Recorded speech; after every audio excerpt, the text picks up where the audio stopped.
guys, welcome back to my channel. Today I'm going to go straight to the point.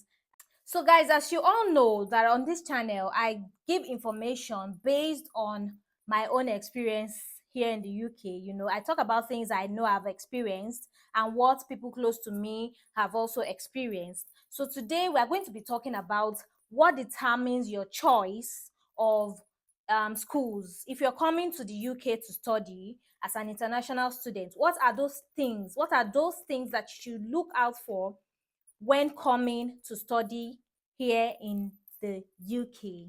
So without wasting much of your time, let us get straight into So guys, business. Once again, like I said, this is a disclaimer. I only talk based on my own experiences and also what people around me I know that have also experienced. And I know there are so many videos out there that talk about how to choose universities, school rankings, course rankings, this, so many points, so many factors to consider when picking a school.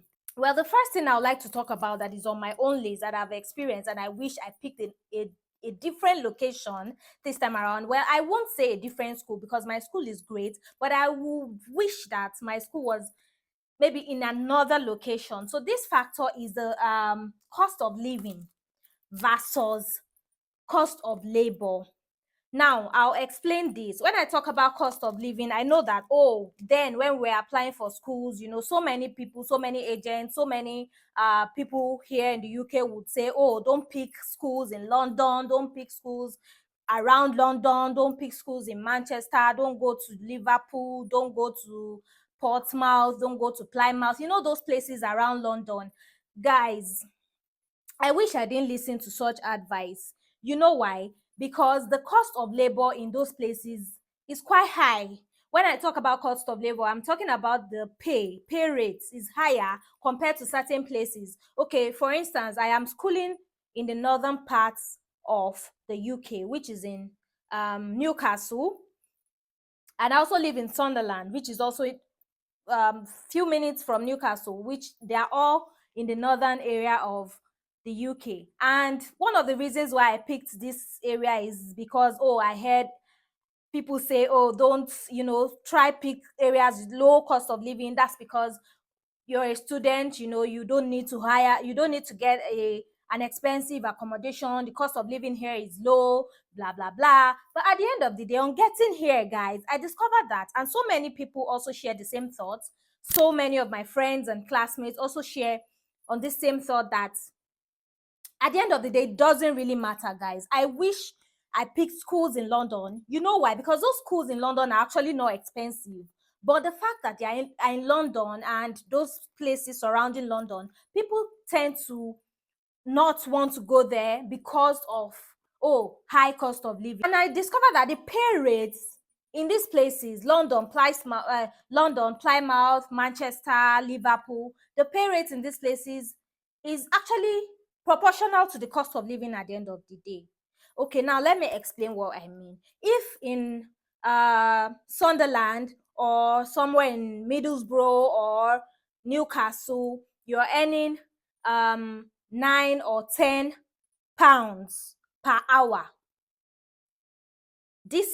I'm just citing an instance. This is like the northern part where there's no so much going on. I'm not saying there are no activities or there are no companies or there are no jobs. No, there are jobs, but compared to highbrow areas like London, Manchester, the pay rate is lower. So if you're living in London and its environs, for instance, you're earning 13 pounds per hour. You're earning 15 pounds. Some people even pay 15 pounds. Some companies pay. I know people that earn 15 pounds per hour. So if you look at it, you're collecting more pay. And at the end of the day, this cost of living people are really, really talking about is not going to be much of a problem because you're earning enough money to meet your cost of living, if you get what I mean. You're earning 15 pounds per hour, 16 pounds per hour. How much do you want to rent a house? Okay, pata you rent a house for 900, 1,000, 2 pounds per month. If you look at your cost of living, it's going to be proportional to it at the end of the day. Okay, now another example, if you're coming in with your dependents, for instance, and those ones are even working full time, more than 40 hours, of course. They're earning money. You too, as a student, the main applicant, you're also working. So at the end of the day, you're not losing. And another factor is the fact that these areas have more jobs. You will not, in fact, you will not lack job in these areas. Now, job go, they even pursue you. Like, they are the ones that will be selecting jobs at the end of the day, because there's so many job opportunities in these areas. So don't be discouraged. If you really want to go to these areas to study, don't allow the high cost of living that people really talk about, don't let it discourage you. If you want to study in a school in London, or a school in Manchester, or a school in Plymouth, please, by all means, go there and study. And another thing I discovered is that these schools are not even really that expensive. I was to apply to a school in London, and this school is the tuition for this school was 10,000 pounds for 1 year, as to some other schools that in these low cost, so-called low cost areas, that pay, let's say, 13,000 or 15,000 pounds per year. So you see, at the end of the day, what you're even saving in what you think you're saving in cost of living, what you think you're saving in other things, you're paying it in school fees. If you get what I mean. So please, because this part, in fact, I would say Newcastle is even good. If Newcastle is a very, very good and big city. Newcastle is a big city with lots of job opportunities. But if you go up north more, like Middlesbrough and even in Sunderland, guys, there are no, I'm not, I won't, even in Sunderland, to get a job is by the grace of God. You will get jobs, but it's not like as easy as those other places. If you get what I mean. So don't let these things discourage you. I know people that would say, oh, I wish I didn't come to this area. Oh, I wish I settled for these other schools, because, oh, of course, they are getting more jobs, more pay in these places. And also, I also know people that school in Middlesbrough that work in Newcastle and Sunderland. That's to tell you that there are no much job opportunities. Even if you get jobs in Middlesbrough, of course, there are jobs. I'm not saying there are no jobs, guys. Don't get me wrong. There are jobs, but the pay is not really nice. Don't let me even lie to you guys. So people work in Newcastle and live in Middlesbrough, and people work in Newcastle and live in Sunderland. And I also know people that live in Sunderland that work in Newcastle. So you see these things. So if you're in London or Manchester, or these other big cities, for instance, you don't have to travel to work, or to spend extra money on transport fare because you're going to work and renting a house in another place. So at the end of the day, if you want to school in London, or if you want to get an admission in London or in these highbrow areas, please, by all means, go to school there. What you're earning will be enough to pay your rent, and at the end of the day, you are even saving money. I know people that are working in Manchester, that are schooling in Manchester, that after paying their rent, they still have a lot of money to save, compared to we that are here in these low cost areas, that after paying our rent, after paying all these bills, we're left with little or nothing at the end of the month. So at the end of the day, guys, you don't be discouraged. Go and live in these areas. If you get an admission there, please go. Don't let this cost of living, cost of this is high, cost of this is high. Don't let it discourage you. At the end of the day, you are making money. People work through 2-3 jobs. Now I'm talking about dependents. Those are eligible to work for 40 hours. Oh, please, I'm not saying students should work do more jobs than one job, but if you are eligible to work for more hours, please, I will advise that you go to these areas with more opportunities. Now, that being said, let me move to point number 2. I know I had to stress this point so much because it's been burning in my heart. Like, if I could turn back the hands of time, I would choose one of those schools in those cities, because even after graduation, you know that, oh, there are more opportunities there for you. Because most people that even school here, at the end of the day, they still move down to these places. So what was the point? Okay, another thing you should look out for, which of course this one is very, very common, is the rating of the course, the rating of the school first, and the rating of the course. Guys, most UK schools are good. There's no place you take a UK university degree to that is not that is not respected. So at the end of the day, this ranking self is not the, if you really value ranking like that. But if you feel, so at the end of the day, these rankings, I won't discard it and say it doesn't matter. It matters, but there is no place you take any UK university degree to that is not recognized and respected. So at the end of the day, just do what you want. Choose any school you feel you want. And no, yes, so now the ranking is important, but all UK universities are expected. There's no place you take a UK university certificate to that will not, that they will have to check the ranking before they give you a job. No, I think all UK universities are highly respected, and at the end of the day, these rankings, I won't discard it and say it doesn't matter. It does matter if ranking is really a thing for you. But yes, that's another thing to look for if you really value ranking like that. So the ranking of the school, how ranked is the school, how highly ranked. Well, if the school is high like that and you don't have the tuition fee for the school, let's be realistic, guys. We all know these things. You know, it's the main essence is to japa. So which one is ranking? There's no UK university that is not good. You understand? We know, you know what I'm talking about.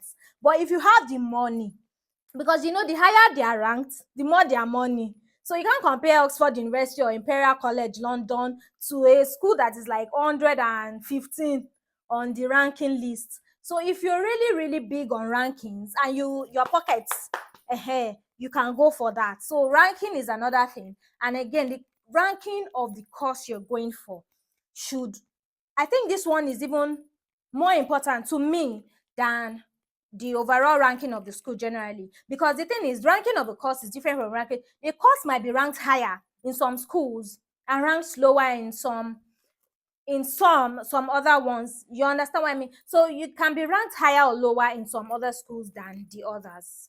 Okay, for instance, a school can be ranked number 44 generally on the UK top ranked universities.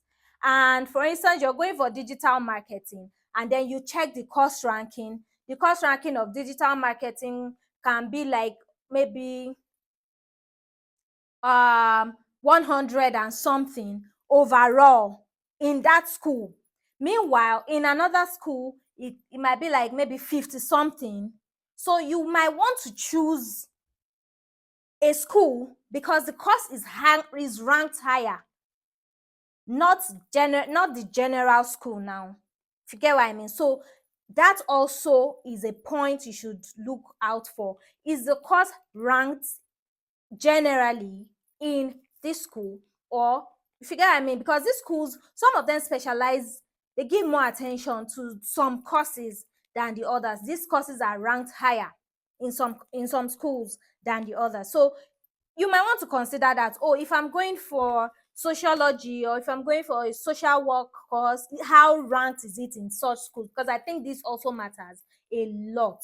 So if you're going for a course, check the ranking of the course generally before applying. That's if it's a big thing, if you're big on rankings. So another factor, which is the fourth factor, is the social life in that city, which like I said, this one is also tied to the first point. If you see a big city, definitely the social life will be there. Like, you know, those of you that are big on social life, you don't want a boring environment. You want a place where you can socialize and school and at the same time be bubbly and happy and merry. You know, you don't want a boring city. So if social life is very important to you, you can also look out for the social life in that city. Like, okay, the nightlife, how engaging is this city, how interesting is this city, what are the interesting places, what are there tourist attractions in this city, what are the fun places to go to. For instance, if you're spending a year or two in a city, you don't want to just spend all your life, you know, in a triangle from school to your house to work, from school to house to work, from school. So you want bubbly life, you want a social life, you want to have fun as well. You know, guys, I don't know what happened, but somehow, for some reason, the camera fell down, and so I don't know if this angle is good enough. Other thing to look out for, the social life in that city. Are there interesting places? Because you don't want to study and have a completely boring life. Because I won't lie to you, this UK life can be very, very boring. And before you know it, you're done, your it is over. And at the end of the day, you don't want to look back and regret and say, oh, I wish I had fun while studying. So you want to also consider that. You don't want a boring city. I won't mention names of cities now, but there are cities I know that, and I know that people are schooling in and they wish that they didn't pick that school just because of the city. You know, there are some cities that, some villages in Nigeria are actually better than them. I'm not even exaggerating. Some villages in Nigeria are more interesting than some of these cities now. So you don't want that boring life. So, and all this still boils down to the first point, which is these other big metropolitan cities, you know, like London, Manchester. Not everybody will school in these cities. I'm not saying everybody must school in these cities, of course. No, not everybody will school in these big cities, but if you're really big on social life and, you know, socializing and making friends and having, you know, social life generally, you should consider these as well. So after saying all these, at the end of the day, and also another thing, which is the last point, is the cost. Like I said, you don't want to bite more than you can chew. You know, you still want to consider the cost of these universities, because you have to look at your pockets too, because you don't want to old school. You don't want to be the one to spoil the record of Nigerians, even though some of us already have bad records.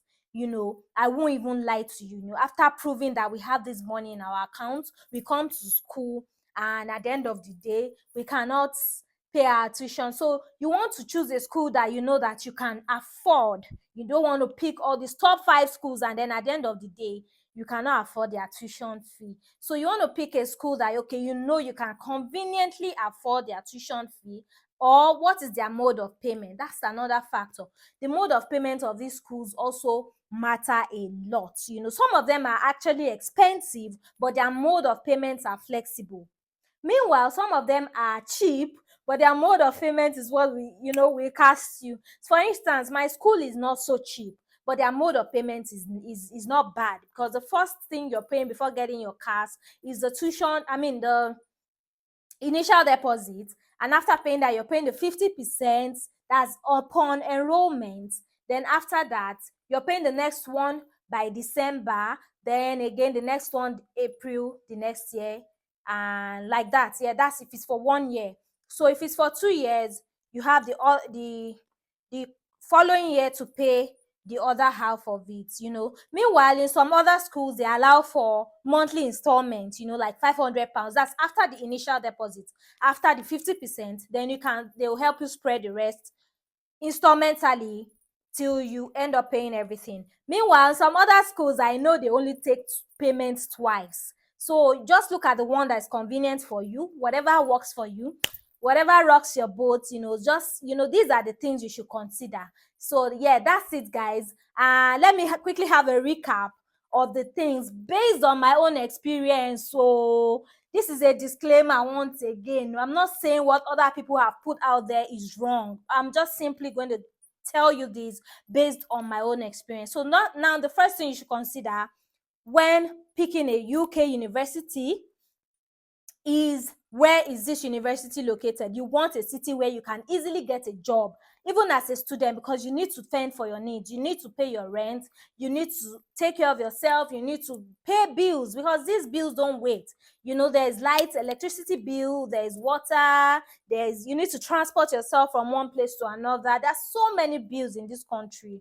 So you want a stable source of income. And where can you get jobs easily? It is in these places, these other places. So don't be discouraged by the fact that, these schools are in these big cities and, people are saying the cost of living is high. No, even if the cost of living is high, you are earning as much to meet this cost of living. So you want a city where you can quickly get a job to meet your needs. And at the end of the day, you'll be fine. You will even have enough to take home. So another factor, like I said, is the school ranking, the course ranking, and another thing is the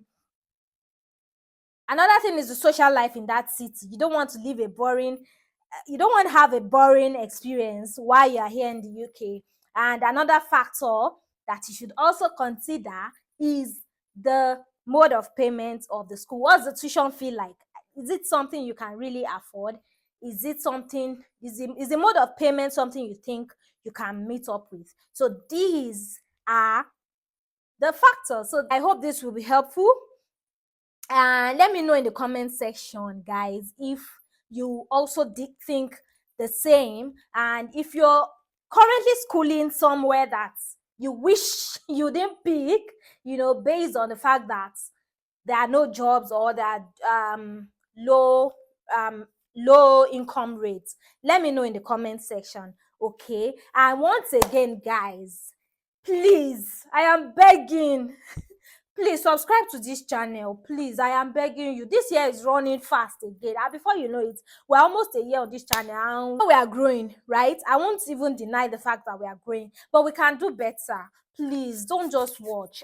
So please subscribe to this channel and tell people, tell your friends to tell your friends, refer this channel, share it. Please subscribe and click on the notification bell just so you can get notified whenever I upload a new video. And if you like content like this, please, that is more reason why you should subscribe to this channel, because there is more to come. I am going to give you more of this to come. So please subscribe to this channel, and till I see you again in the next video, please take care of yourselves, and God bless you.